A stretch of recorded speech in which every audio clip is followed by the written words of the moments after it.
Assalamualaikum warahmatullahi wabarakatuh. Alhamdulillah wa afdhalus salati wa atammat taslimi ala sayyidina Rasulillah wa ala alihi wa sahbihi wa mawala wa la hawla wa la quwwata illa billah, amma ba'du.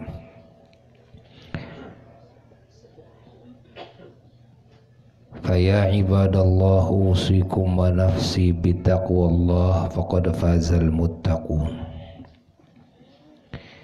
Para jamaah sekalian dan juga seluruh para mustami'in, mustami'at, muhibbin, muhibbat, muhsinin, muhsinat dimanapun berada, yang semuanya semoga selalu oleh Allah dijaga dari segala kejelekan zahir dan batin, dunia dan akhirat, dan dijauhkan dari kejelekannya makhluk yang berbuat kejelekan, yang nampak dan yang tidak nampak. Dan semoga semuanya selalu dihujani oleh Allah dengan hujan kasih sayangnya, dengan hujan barokahnya, dan diampuni segala dosa kita semua, ditutupi semua aib kita semua di dunia dan di akhirat, dan dikabulkan segala doa kita semua.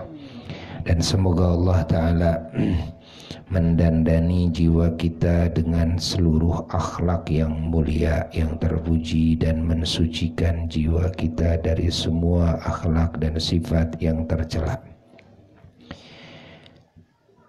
Kita bersyukur kepada Allah bisa meneruskan hancak pengajian kita yang sekarang kita sudah sampai kepada bab ke-32 di dalam menerangkan fadilah tawadhu, keutamaan sifat merendah, di mana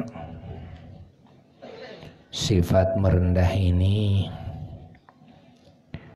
hanya dimiliki oleh orang-orang yang dimuliakan oleh Allah. Adapun orang-orang yang dihinakan oleh Allah, mereka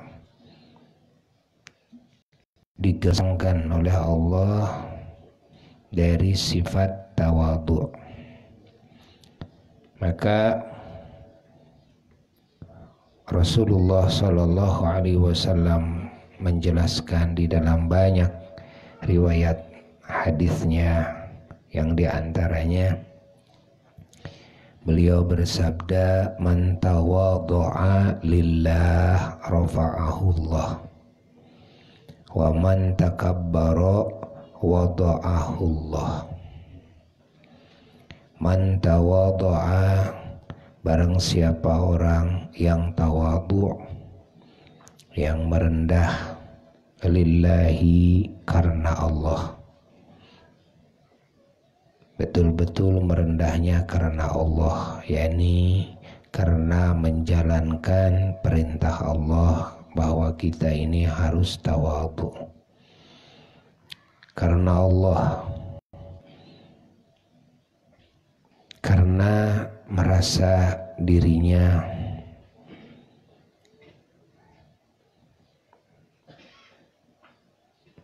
makhluk yang paling hina,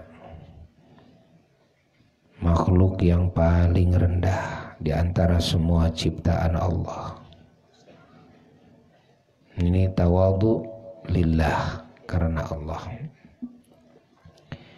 bukan merendah karena supaya saya bisa mendapatkan cinta orang lain kepada saya, supaya saya mendapatkan kasih sayang orang lain kepada saya, supaya saya dikasih sesuatu oleh orang, supaya saya bisa naik jabatan, maka saya merendah di hadapan pemimpin saya. kan? Saya merendah di depan bos saya, kan? Bukan itu bukan karena Allah. Jadi tawadhu lillah, tawadhu di sini tawadhu yang karena Allah. Betul-betul merasakan bahwa diri saya ini adalah makhluk yang hina jika dibandingkan dengan makhluk Allah yang lain. Diri saya ini makhluk yang belum bisa dipastikan apa saya akan menjadi ahli surga atau neraka. Ya, belum bisa dipastikan. Berbeda dengan para nabi, para kekasih Allah. Nah, sehingga tidak pantas saya sombong, tidak pantas saya merasa lebih tinggi, lebih mulia dari yang lain. Wong saya belum tentu menjadi ahli surga, kan? Sementara binatang, anjing sekalipun, mereka itu makhluk yang tidak akan dimasukkan ke neraka oleh Allah, kan? Walaupun disirnakan, dijadikan tanah semuanya nanti, namun mereka tidak akan mengalami api nerakanya Allah Jalla Jalaluhu wahda. Kalau suatu saat saya ternyata akan menjadi ahli neraka Allah, lebih baik saya, lebih baik babi daripada saya. Na'udzubillahi min dzalik. Sehingga di hadapan siapapun merasa rendah diri. Di hadapan siapapun merendahnya betul-betul karena Allah. Dan makna lillah karena Allah itu memang karena merendah itu sifat yang diharuskan oleh Allah, dimiliki oleh setiap hambanya. Nah, jika tawadhunya seperti itu, rafa'ahullah, maka pasti sabda Nabi kita SAW, pasti Allah mengangkat derajatnya, pasti Allah meninggikan martabatnya, baik di dunia maupun di akhirat. Wa man takabbara, dan barang siapa orang yang takabur. Apa takabur? Merasa diri lebih besar dari yang lain, ilmu lebih banyak, merasa harta lebih banyak dari yang pokoknya lebih dari yang lain. Takabur itu merasa kabir baik dalam hal kecerdasan, dalam hal harta benda, dalam jabatan, dalam apa saja. Kabir itu besar dalam berbagai hal, hatta di dalam ilmu agama, menguasai ilmu Quran, ilmu hadis daripada yang lain, kan? Saya alim daripada ente. Nah, gitu. Dalam hati ini ada perasaan bahwa saya lebih kabir. Ketika dalam hatinya ada rasa, di takabur itu rasa, tawadhu itu rasa di dalam hati. Ya, ketika ada rasa kabir daripada yang lain, lebih akbar, lebih besar daripada yang lain, wada'ahullah, maka sabda Nabi SAW, orang tersebut pasti akan direndahkan oleh Allah. Ya, akan direndahkan ketika merasa dirinya lebih besar daripada yang lain. Nah, Allah, di antara alasan kenapa kita tidak boleh merasa lebih besar dari yang lain, di antara alasan ada beberapa alasan. Apa di antaranya? Bahwasanya hakikat yang memiliki kebesaran hanyalah Allah.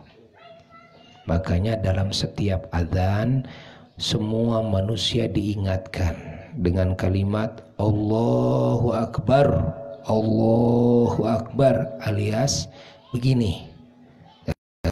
Begini maknanya, seolah Allah Subhanahu wa ta'ala terus menekankan kepada hati kita, kepada ingatan kita, kepada perasaan kita. Hei makhluk Allah, hei ciptaan Allah siapapun kalian, ingat yang maha besar itu Allah.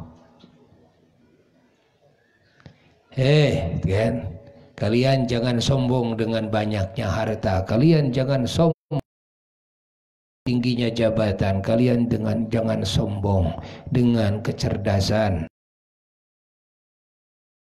jangan sombong dengan keilmuan, kalian jangan sombong dengan banyaknya amal soleh, kalian jangan sombong dengan kealiman kalian, kalian jangan sombong dengan ketenaran kalian, dengan apapun yang kalian merasa memiliki. Ingat Allahu Akbar, yang maha besar adalah Allah. Kebesaran hanya milik siapa? Ingat 5 kali dalam satu hari satu malam hamba-hamba Allah semuanya diingatkan oleh Allah ketika mendengar Allahu Akbar, ya Allah, ya Allah, maha benar apa yang kau firmankan. Hamba ini tidak punya apa-apa ya Allah, hamba ini tidak bisa apa-apa ya Allah, hamba ini tidak punya apa-apa ya Allah, hamba ada karena engkaulah yang mengadakan hamba, hamba bisa karena engkaulah yang membisahkan, hamba tahu karena engkaulah yang mengilhamkan dan yang mengajarkan, hamba punya karena engkaulah yang memberi.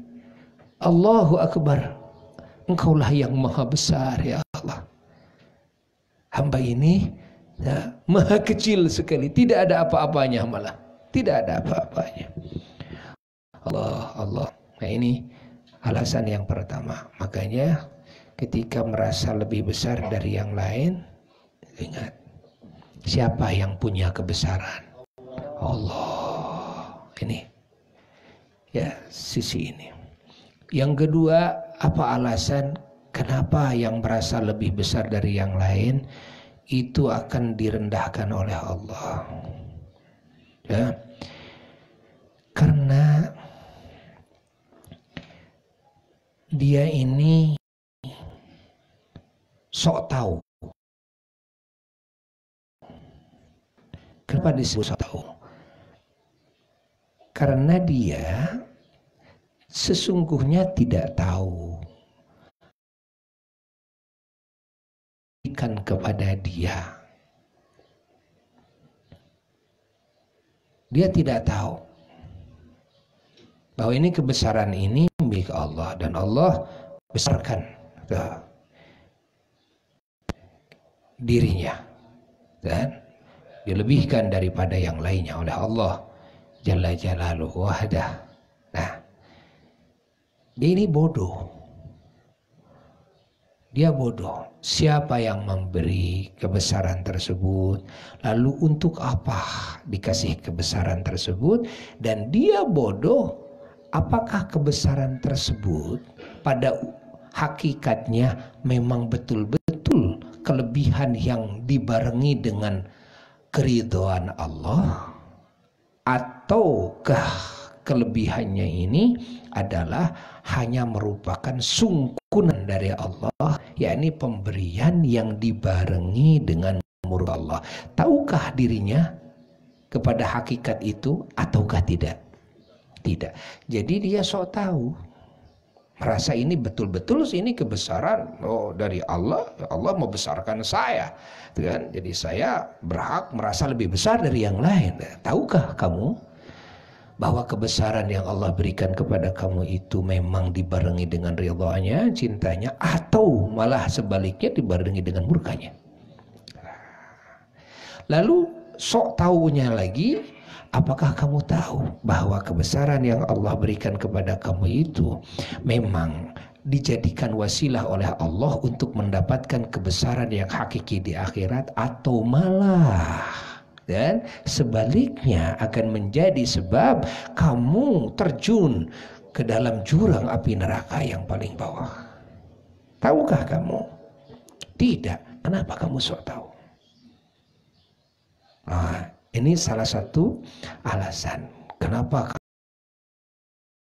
kalau besar yang lain itu Allah marah dan Allah akan mendahkannya, kan? Dia sok tahu, ya, kayak yang tahu aja. Kalau kebesaran yang Allah berikan kepada para nabi sudah jelas bahwa kebesaran tersebut, kan, kebesaran yang menjadi, masya Allah, anugerah Allah yang dibarengi dengan cinta Allah, dibarengi dengan ridha Allah, dan kebesaran yang abadi, kebesaran yang terus dibesarkan tanpa tiada ujungnya. Nah, kalau kamu kebesaran yang sekarang ini, kan, tahukah? Kan? Apakah kamu bahkan punya nasib seperti Nabi Sulaiman alaihissalatu wassalam? Dikasih jabatan, dikasih harta, dikasih kegantengan, kan? Dikasih masya Allah, kan, istri banyak, dikasih masya Allah tuh ketenaran, bangsa jin takluk, setan takut sama Nabi Sulaiman, semua binatang semuanya masya Allah turun kepada beliau, tuh, semua diadili oleh beliau. Apakah kamu mendapatkan kelebihan baik harta, jabatan dan yang lainnya akan seperti Nabi Sulaiman, ataukah nasibmu itu akan seperti Fir'aun dan Qarun?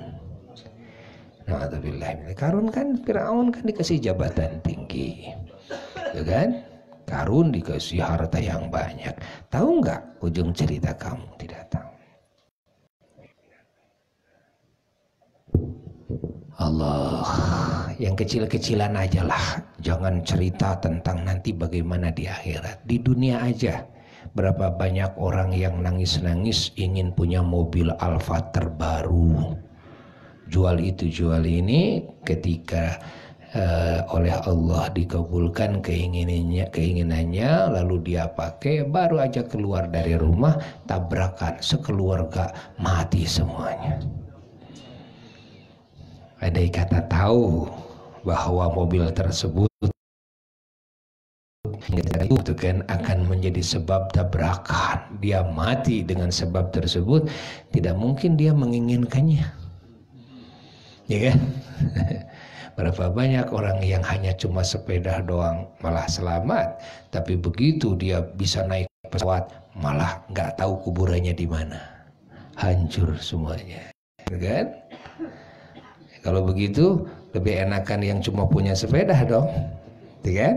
Tapi kan kita tidak tahu, maka jangan sombong, kan? Jangan sombong. Tuh, karena kita tidak tahu apa yang akan terjadi kepada kita. Semuanya Allah. Lalu apa alasan sombong ini? Ya, merasa lebih besar dari yang lain, ini dimurkai oleh Allah hingga dihinakan.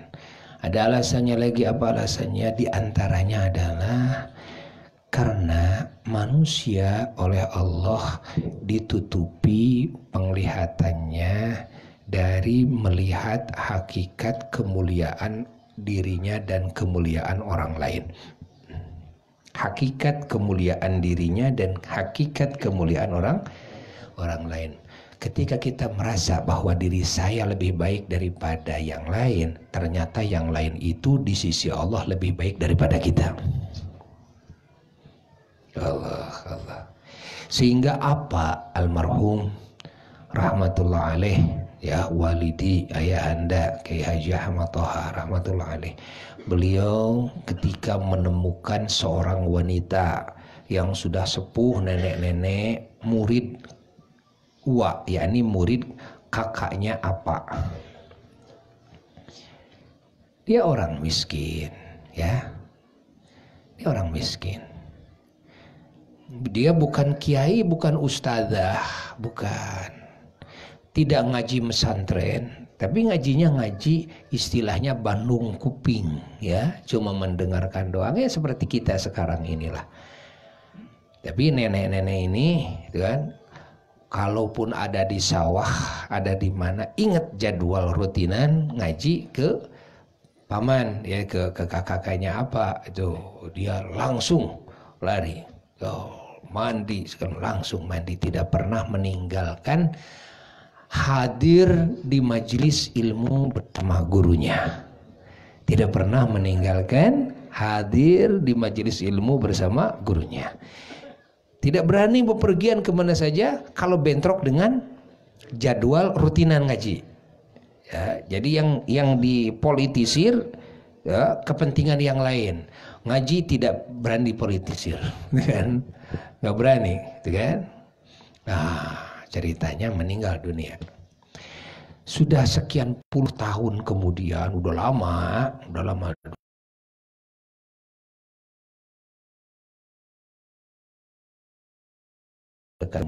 Ya tidak mau dipindahkan ya, karena ada sesuatu hal yang urgent kan, akhirnya digali, dipindahkan. Begitu dibuka, jasadnya utuh dengan kafan-kafannya, padahal sudah puluhan tahun, dan jasadnya wangi. Bukan ulama, tidak pernah mesantren bertahun-tahun, tidak, Masya Allah. Lalu ceritanya, ada lagi sahabat apa yang beliau jadi syekh di Mekah, mukim di Mekah, jadi syekh, ulama, gitu kan? Sahabat dekat apa? Wafat. Begitu wafat, begitu dipindahkan karena ada sesuatu hal yang urgent, ternyata cuma tinggal tulang belulang doang. Nah, apa di hadapan Buya? Menangis. Begitu ditanya apa yang menjadikan apa menangis, ternyata apa mengatakan, apakah nasib apa ini akan seperti nenek-nenek tersebut ataukah akan seperti sahabat apa? Kalah, derajat kalah, gitu kan? Seorang ulama yang pernah mesantren puluhan tahun, itu kan, sohor, masyhur, tinggal tulang belulang. Tapi seorang nenek-nenek yang mesantren juga tidak. Ya, Masya Allah. Beliau ngajinya Bandung Kuping, setiap rutinan tidak berani meninggalkan rutinan. Dalam keadaan apapun, Masya Allah. Ilmunya tidak banyak. Beliau merasakan dirinya paling hina. Ya kan, memang karena tidak pesantren, malu oleh santri, malu oleh yang lain, kan? Tidak berani ke depan, nggak berani karena merasakan saya memang betul-betul tidak memiliki apa-apa. Tapi ternyata 10 tahun malah jasanya wangi, Masya Allah, kanvanya utuh, sehingga waktu dipindahan itu, Masya Allah, ya tidak. Ini kain kafannya kok utuh, itu kain kafannya itu. Masya Allah. Seperti orang yang baru meninggal dunia saat itu. Allah. Jadi ketika kita mau merasa lebih dari yang lain karena amal kita, karena umpamanya banyak sholat, banyak baca Quran, banyak wirid, lalu kita menganggap hina yang lain. Kamu mau wiridannya kedua, kamu baca Quran sehari ukur 1 ayat 2 ayat, saya mah 1 juz, saya mah 2 juz, saya mah baca sholawat, saya mah. Ingat, ketika ada perasaan lebih daripada yang lain, ini bahaya. Allah tidak ridha. Kalau mengajak kepada yang lain supaya amalnya lebih getol, ngajinya lebih getol, mengajak atas dasar kewajiban, saling menasehati atas dasar perintah Allah dan Rasulullah SAW, dan kita mengharapkan ridha Allah, pahala dari Allah, itu bagus. Saya mengajak kamu bukan karena saya lebih getol ibadahnya dari kamu, bukan saya lebih alim dari kamu, saya mengajak kamu karena perintah Allah saja. Kan, saling nasihati supaya kita terus sama-sama maju, kan? Itu bagus. Tapi kalau mengajak kepada yang lain karena ada rasa merendahkan yang lain, itu kenapa saya ajak? Karena dia lebih rendah dari saya. saya lebih getol dari dia, lebih alim dari dia, maka saya akan ajak dia supaya dia getol seperti saya. Nah, ini perasaan ini yang bahaya. Perasaan ini yang bahaya. Ini yang disebut dengan takabur, ya, merasa diri lebih. Ini harus hati-hati. Ini sedikit sekali, itu kan perbedaannya dalam hati ini sedikit sekali. Nah, ini masalah tawadhu ini insya Allah akan kita teruskan nanti di majelis yang telah lalu, yang akan datang, disambungkan dengan majelis yang telah lalu juga. Ada bahasan-bahasan yang perlu diulas, ya, insya Allah pada hari Jumat yang akan datang. Semoga Allah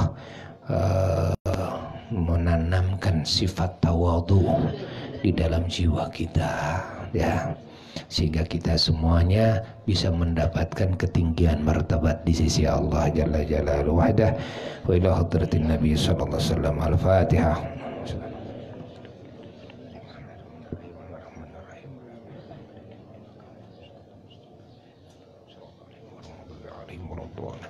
Amin. Wassalamualaikum warahmatullahi wabarakatuh. Rabbana anfa'na bima 'allamtana. Rabbi 'allimna alladhi yanfa'una. Rabbi faqina wa faqih ahlana wa qarabatil